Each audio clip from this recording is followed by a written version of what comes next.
E aya aqui Aruba Christmas Fair celebramos sua 5ª edição, um projeto que começou em 2018, onde que nós temos a ideia para iluminar São Nicolás e trazer vida back em temporada também de Páscoa. Aruba Christmas Fair é aqui que conta com mais de 40 vendors aqui na promenada de São Nicolás, diferentes live acts que estão passando rond em promenada. Tem também Youth Art Fair, que está lançando cabeça back, onde mais de 30 artistas de multidão jovem de aia de 12 para 17 anos, estão desplegando uma obra de arte.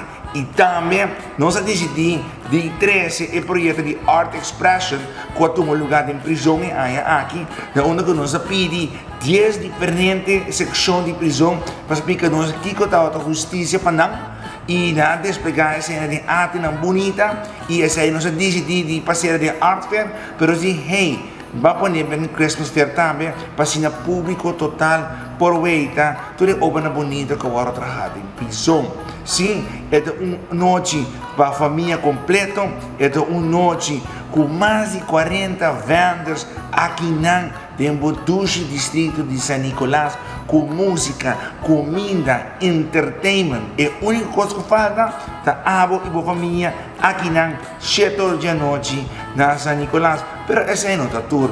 Também nós temos workshops passados de artista, nós temos 3 food workshop com Alejandra Vallejo, se botem de bom, e também nós temos workshop com Angela Cruz, em Space 21, onde que está pintando diferentes botas com a persona. Nós temos uma colaboração junto com a Pure Foundation, caminho começa com a temporada de Art Fair. Nós formamos parte de ESACI, o Mural Festival também nós formamos parte de ESACI. Conjunto é aqui nós formamos parte de 13 Back, é parte de Youth Art Fair e para o ESACI também nós damos nosso aporte para formar parte de Aruba Christmas Fair. Mas mais que claro, nós estamos sumamente contentes como parte estratégico integral de nossa cultura, de nos pilares de nossa cultura.